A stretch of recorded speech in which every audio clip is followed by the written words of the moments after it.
नमस्कार साथियों, RRB group D की परीक्षा संपन्न हो चुकी है और अब आप उम्मीद लगाए बैठे हैं कि जल्दी से आंसर की आए और आपके ज्यादा से ज्यादा क्वेश्चन सही हो जाए ताकि जब रिजल्ट आए तो रिजल्ट में आपका नाम हो और आपके चेहरे पर मुस्कान हो।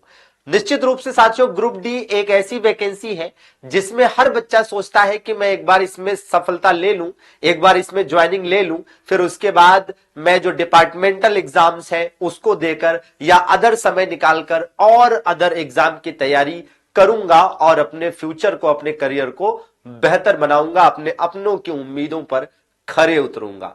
तो साथियों, अब परीक्षा आपकी संपन्न हो चुकी है। ठीक ठाक संख्या में वैकेंसी हम कह सकते हैं, लगभग 32,000 पदों पर वैकेंसी आरआरबी ग्रुप डी की जो परीक्षा संपन्न हुई है। अब इसके बाद आपको इंतजार होगा कि इसकी आंसर की कब आ रही है, रिजल्ट कब तक आ सकता है और क्या एक्सपेक्टेड कट ऑफ हो सकती है। सब पर बात करेंगे पूरे एनालिसिस के साथ। सबसे पहले आपको बताते हैं कि इसकी आंसर की कब आने जा रही है। तो आंसर की इसकी कब आने जा रही है, इसके लिए पिछले 1-1.5 वर्षों में जो रेलवे ने एग्जाम्स कराए हैं उसका एक पैटर्न हम समझ लेते हैं कि आंसर की और रिजल्ट देने में इन्होंने कितना समय लिया। जैसे आप देखेंगे कि विभिन्न परीक्षाएं हैं, आरआरबी पैरामेडिकल है, एएलपी है, आपका एनटीपीसी है और भी कई सारे एग्जाम्स हैं। तो आप देखेंगे कि किसी एग्जाम का मतलब कोई भी एग्जाम रेलवे का जब कंप्लीट हुआ है, जिस दिन रेलवे का कोई परीक्षा कंप्लीट हुआ है, खत्म हुआ है, उसके बाद इन्होंने 1 से लेकर 5 दिन का समय सामान्यतः लिया है आंसर की निकालने में। केवल एक अपवाद है ना, ये आपका केवल एक ये अपवाद को छोड़ दीजिए तो रेलवे के जितने भी पेपर हुए हैं पिछले 1-1.5 वर्षों में मैक्सिमम में उन्होंने क्या किया है, या तो जिस दिन परीक्षा खत्म हुई उसके 1 दिन का समय लिया और 1-2 दिन में दे दिया, या मैक्सिमम 5 दिन का समय लिया। जैसे आप देख सकते हैं यहां 5 दिन का समय लिया, यहां 1 दिन, यहां 5 दिन, यहां 5 दिन, यहां 3 दिन, यहां 3 दिन। हमारे पास और भी रिकॉर्ड है, यहां पर आप देख सकते हैं कि यहां भी 4 दिन, यहां भी 5 दिन, यहां भी 5 दिन, यहां भी 5 दिन, यहां 2 दिन, यहां 5 दिन, यहां 1 दिन, यहां 5 दिन। मतलब ज्यादातर एग्जाम साथियों ऐसे हैं जिसमें इन्होंने 1 से लेकर 5 दिन का समय लिया है और उसमें इन्होंने आंसर की दे दी है। अब आरआरबी ग्रुप डी एक बड़ी परीक्षा है और आप देखेंगे कि इसमें जो इसमें सबसे ज्यादा बच्चे पेपर देते हैं, सबसे ज्यादा समय तक ये पेपर चलता है।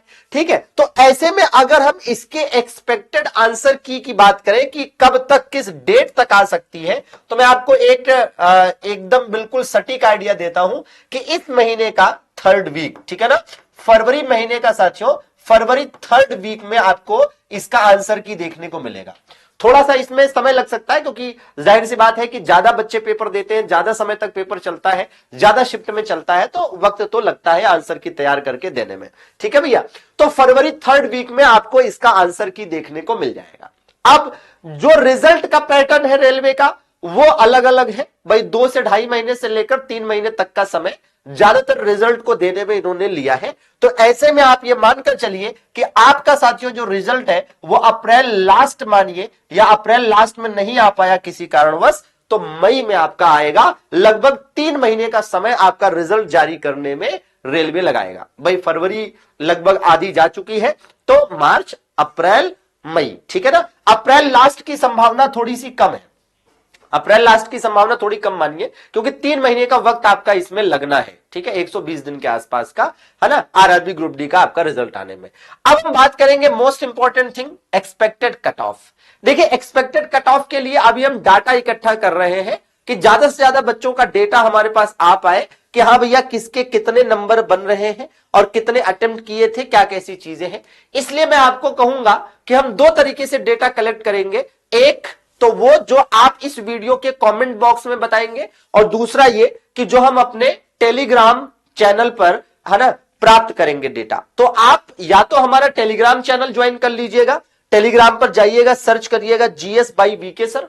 ठीक है, सर्च करेंगे क्या, जीएस बाई वीके सर, या तो फिर अभी कमेंट बॉक्स अगर आप ओपन करेंगे तो वहां पर हमने अपने टेलीग्राम का लिंक पिन कर रखा है। तो कमेंट बॉक्स में जो टेलीग्राम का लिंक पिन है उस पर क्लिक करिए, सीधे टेलीग्राम चैनल पर चले जाइए और वहां पर जाकर ठीक है आप क्या क्या चीजें कमेंट करेंगे, या फिर इसी वीडियो के कमेंट बॉक्स में सीधे कमेंट कर दीजिए अपना नाम, जोन, एग्जाम डेट, शिफ्ट कौन सी थी और कैटेगरी। ठीक है, और साथ में है ना नंबर तो खैर बताना ही बताना है, उसके बिना कहां काम चलेगा। ये तो सबसे ऊपर ही रखिएगा, सबसे ऊपर ही आप बता दीजिएगा कि आपके कितने रॉ मार्क्स बन रहे हैं, ठीक है ना, कितने रॉ मार्क्स आपके बन रहे हैं ये यहीं पर बता दीजिएगा, ठीक है। तो अपने नंबर के साथ, नाम के साथ, जोन, एग्जाम डेट, शिफ्ट और कैटेगरी के साथ हमें कमेंट बॉक्स में बता दीजिएगा।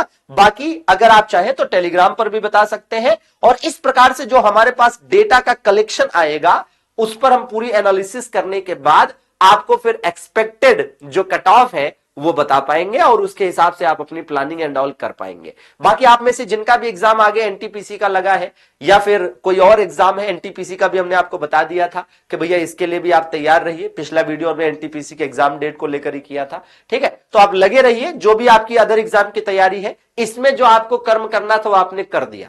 आपके हाथ में क्या है, कर्म करना, ठीक है। रिजल्ट जो आएगा सो आएगा। तो ग्रुप डी में आपको जो कर्म करना था वो आपने कर दिया है। बाकी दूसरे एग्जाम की अपनी तैयारी में लगे रहिए। ग्रुप डी में आपके अच्छे मार्क्स बन रहे हो तो भी लगे रहिए और खराब मार्क्स बन रहे हो तब तो लगना ही लगना है, ठीक है। क्योंकि जिंदगी है, रुकने का नाम नहीं है। नित नई ऊंचाइयों को हासिल करना, नित नई ऊंचाइयों पर पहुंचना ही सफलता है। सफलता कहीं पहुंचने का नाम कभी नहीं होता। बाकी जुड़े रहिए चैनल के साथ, नए हैं तो सब्सक्राइब कर लीजिए और सेशन को लाइक भी कर दीजिए, जरूरतमंद दोस्तों के साथ शेयर भी कर दीजिए।